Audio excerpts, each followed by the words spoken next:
Graça e paz, povo de Deus. Passando aqui para fazer um comentário sobre essa música Evangelho de Fariseu que viralizou na internet e estou passando aqui para fazer o meu comentário, baseado em uma pergunta de uma frase que está ali naquela música. É uma afirmação, na verdade, que está lá contida e a pergunta é, em cima da frase: o dízimo ele importa mais do que os corações? É a pergunta que eu pretendo responder com esse vídeo. Eu quero fazer um comentário resumido em cima de toda aquela música, mas o meu alvo é essa pergunta que eu acabei de fazer, né?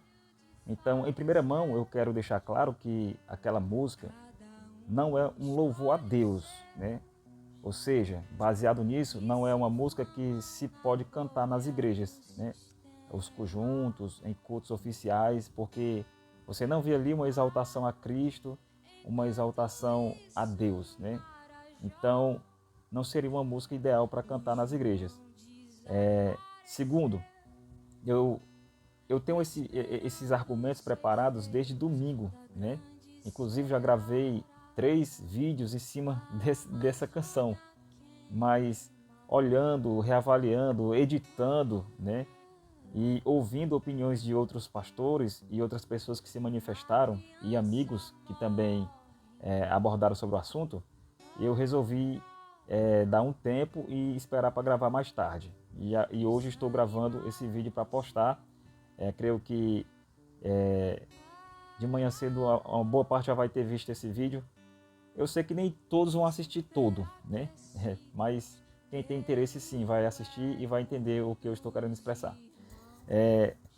A primeira observação que eu faço daquela música é que os comentários que estão em torno dela, alguns são equilibrados, são pessoas que equilibradamente responderam bem àquela canção, né? Mas outras pessoas fazem comentários exagerados, né? Como, por exemplo, uma determinada mulher disse que era apenas um adolescente querendo lacrar, né? Para mim, esse tipo de avaliação é uma avaliação não inteligente. Mas eu vi comentários equilibrados, como do pastor Ciro Sanches Zibordi e outros pastores, né? Outras pessoas que comentaram o aspecto da música. Mas vamos aqui para a questão da letra, né? Aquela canção, ela tem como uma espécie de contraste. Ela faz um contraste, né? E existe ali uma espécie de paralelo, um mundo paralelo, né? E esse mundo paralelo está paralelo ao evangelho que ela chama de fariseu, né? É, algumas pessoas dizem que ela generalizou. Eu não entendo que ela generalizou quando ela fala do evangelho de fariseu, porque ela usa as seguintes colocações. Há um evangelho de fariseu. Ou seja, quando uma pessoa diz que há uma determinada coisa, né, no caso aqui é o evangelho de fariseu, fica subentendido, de forma ambígua, claro, né, mas implicitamente fica entendido que existe um outro evangelho, né. Existe o evangelho de Cristo, o evangelho verdadeiro, né, onde a igreja santa, a igreja pura, que é imaculada, ela está intocável, né? Então a igreja ela não se corrompe, a igreja é santa, a igreja pura. Mas dentro da igreja existe aqueles outros que aparentam ser santos, né? Parecem ser crentes, mas não são, né? E desses que eu estou falando agora, eles estão em todas as partes, né? Entre os membros, entre as pessoas simples e entre a liderança, né? Entre a liderança. Então, a partir daqui, desse ponto aqui, nós vamos encontrar o evangelho de fariseu. Eu quero deixar claro que nem todos os fariseus eram ruins, né? Existiam fariseus conscientes e justos, né? E nós vamos encontrar isso na Bíblia, mas alguns outros fariseus, uma boa parte deles, eram hipócritas, né? Então o evangelho de fariseu ele tem como base a hipocrisia, né? A hipocrisia, a aparência, né? E sem contar que o evangelho de fariseu, nesse sentido aqui, né, ele também nega o Filho de Deus, né? Então, vamos lá. Na música, ela diz que dentro desse evangelho de fariseu que ela cita, né, ela diz que nós fazemos campanha por nós mesmos.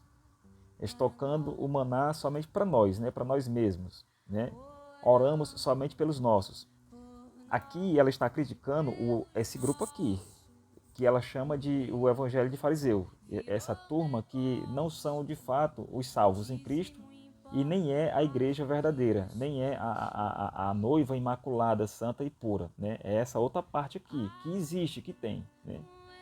Então, de fato, essa outra parte faz campanha, sim, para si mesmo, né? Existe esse problema entre a religião, fazermos eventos para nós mesmos, queremos ter os nomes nos holofortes, nos cartazes, as pregações são preparadas apenas para alcançar o público cristão, né? O alvo cristão, no intuito de se promover, né?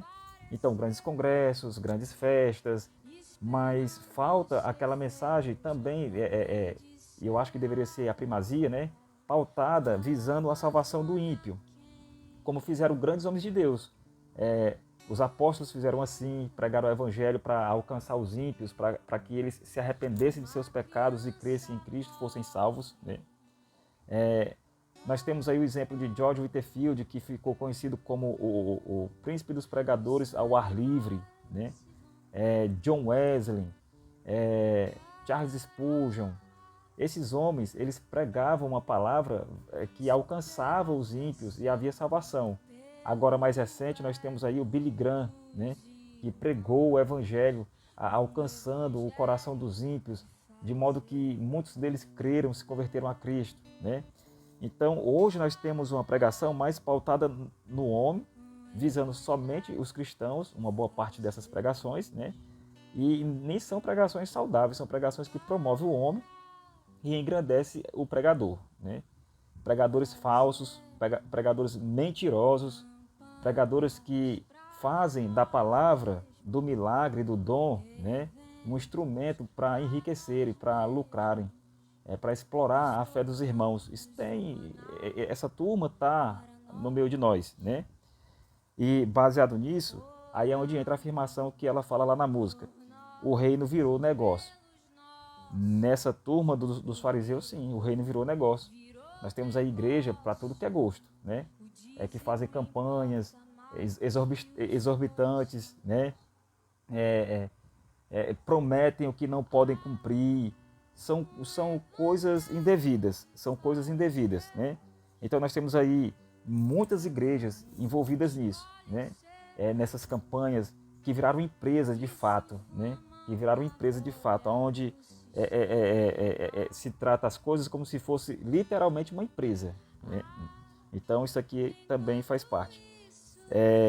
Ela diz que no evangelho de fariseus o dízimo importa mais que os corações.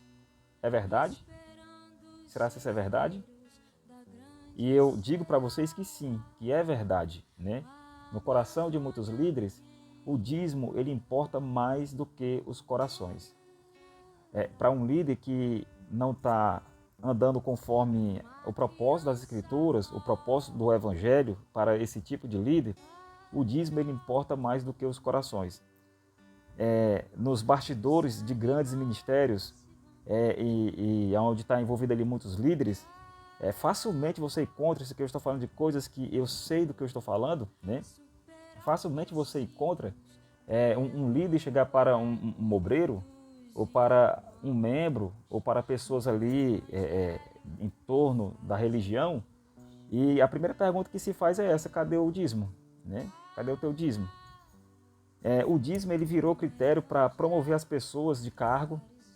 O dízimo ele virou o critério para manter as pessoas um tanto quanto reprimidas. O dízimo virou também questão de barganha com Deus, barganhar para se ter uma bênção. Tudo isso por causa do falso ensinamento. Tudo isso por causa do falso ensinamento. A pergunta é: o dízimo ele é bíblico? Sim, o dízimo ele é bíblico. O dízimo ele é bíblico. O dízimo ele está valendo no Novo Testamento, né? Há quem diga que eu sou contrário ao dízimo, mas essas afirmações são falsas, né? O dízimo ele é bíblico no Novo Testamento, porém, a visão do dízimo no Novo Testamento ela tem que ser vista na perspectiva abraâmica, né? e não na perspectiva mosaica. Quando nós falamos na perspectiva abraâmica e na perspectiva mosaica, existe diferença. Existe diferença, né? Eu não vou aqui esgotar o assunto acerca do dízimo, porque não é a intenção do vídeo, né? Ele já está longo demais, o vídeo já está longo demais, né? Mas a minha intenção é trazer aqui para os irmãos que sim, existe uma diferença na perspectiva abraâmica para a perspectiva mosaica, porque a própria Bíblia faz essa diferenciação, né? Quando a gente vai para o texto de Hebreus capítulo 7, eu quero ficar mais restrito a esse texto, que é o texto que é muito usado, né? Em alguns argumentos. Quando a gente vai para Hebreus 7, nós vamos ver ali Abraão, ele devolvendo o dízimo a Melquisedeque, rei de Salém. E a pergunta é, quem ensinou Abraão a devolver o dízimo? Porque ele não recebeu uma ordem direta de Deus, devolva o dízimo dos despojos da guerra, devolva o dízimo para Melquisedeque. Ele não recebeu essa ordem direta, mas ele devolveu. Ele aprendeu com quem? Se ele veio de uma família pagã, com quem foi que ele aprendeu, né? Essa prática de dízimo já tinha no contexto de Abraão, né? Já tinha em forma de imposto que os reis cobravam para os seus subordinados, né? Então essa cultura já tinha naquela época. E Abraão, reconhecendo que Melquisedeque era rei, e reconhecendo que ele é maior, né? Ele honrou esse rei devolvendo o dízimo. E isso vem de Deus, né? Mas ele fez voluntariamente, ele se dispôs a fazer, ele fez voluntariamente, né? Mas Abraão, ele recebeu de Deus uma ordem para circuncidar os meninos, né? Os homens machos ali, né? A 8 dias de nascido, deveria ser circuncidado. E isso virou lei entre Abraão, a sua família e toda a nação dos hebreus, né? Virou lei.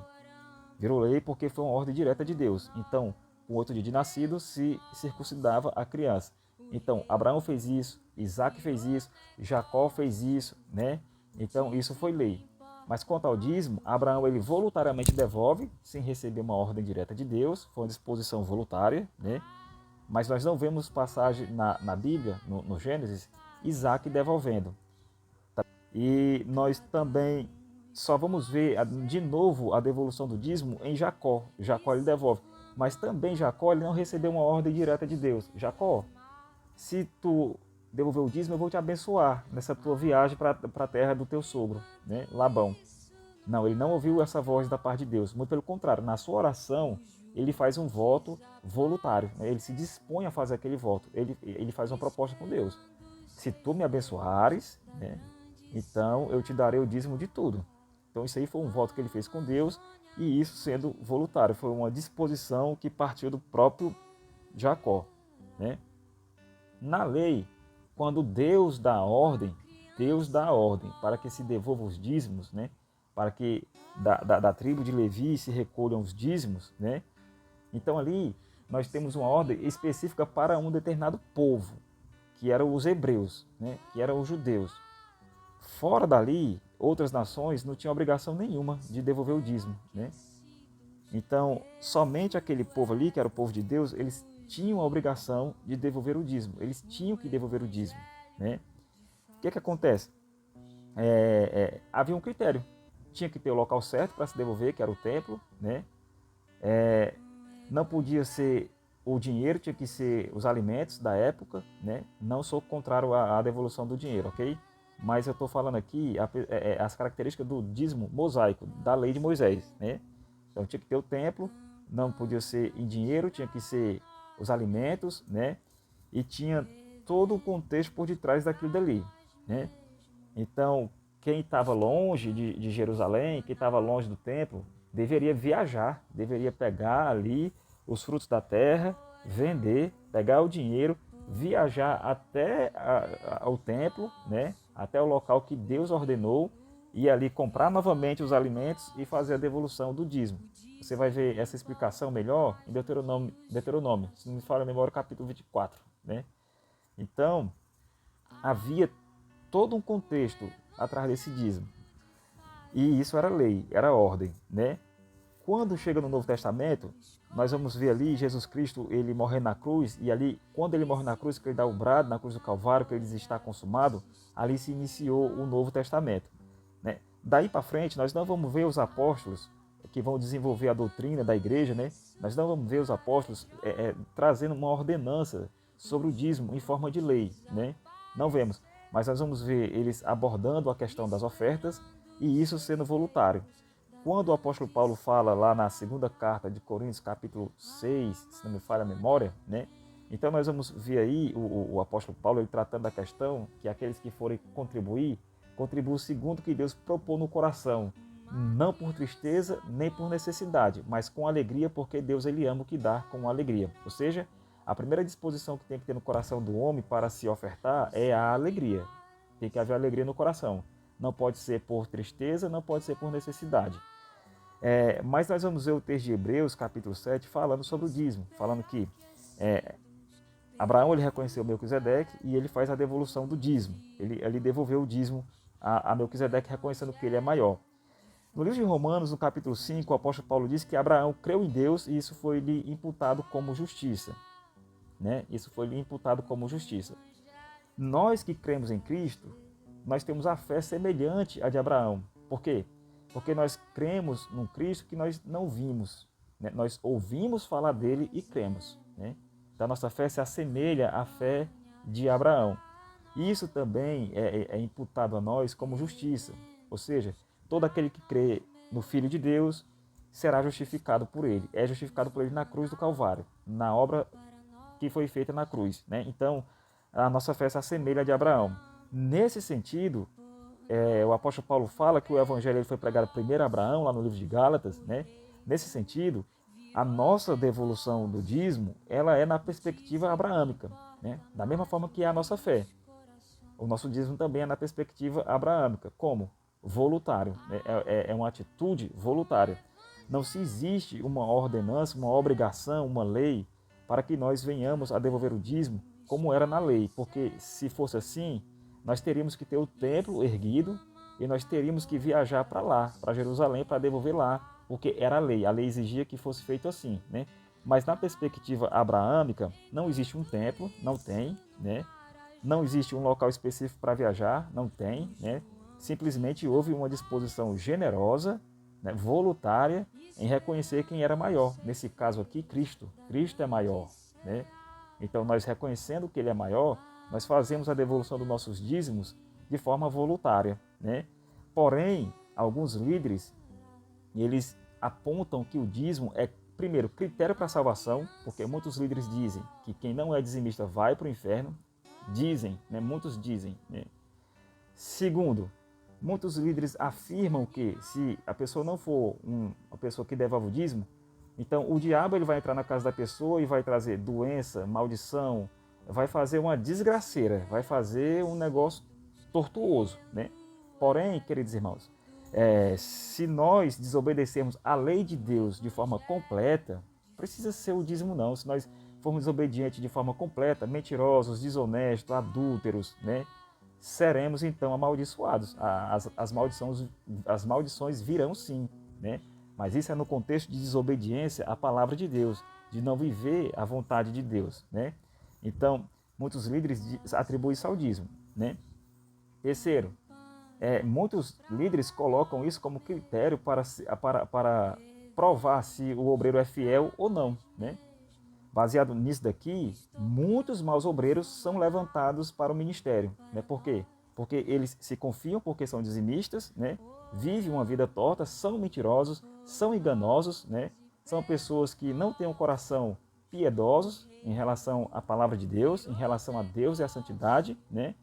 Mas são promovidos porque contribuem. Né? Então eles contribuem, eles chegam junto e são promovidos. Por quê? Porque é fiel, segundo a lei dos homens. Né? É fiel, né? Mas quanto àquele homem piedoso, aquele homem que tem um coração disposto a fazer a obra de Deus, a ganhar as vidas para Cristo, discipular, ensinar, né, trabalhar, né, essas pessoas muitas das vezes são descartadas e colocadas fora porque não estão mensalmente contribuindo, né? Não estão mensalmente contribuindo e, portanto, vem aí toda essa confusão, né? Por quê? Porque existe uma interpretação errada e um ensinamento errado. Então, o dízimo virou critério de um obreiro fiel. Quando você vai lá na carta de Paulo a Timóteo, que ele vai dar os critérios para um obreiro que almeja o episcopado não tem o dízimo como critério, não existe, né? Claro que lá naqueles requisitos, Paulo vai tratar do homem que não é avarento, né? Ele vai tratar disso, né? Mas a avareza não se resume ao dízimo, dar o dízimo ou não. A avareza se resume a um contexto mais amplo, né? A uma questão mais ampla, né? Então, deve-se interpretar a avareza no seu sentido correto e não resumindo ao dízimo, porque não está lá na carta isso como critério, né? Baseado nisso, eu já ouvi muitos líderes dizer que as paredes do templo importam mais do que as pessoas. Eu ouvi, né? Existe, tem essas coisas, né?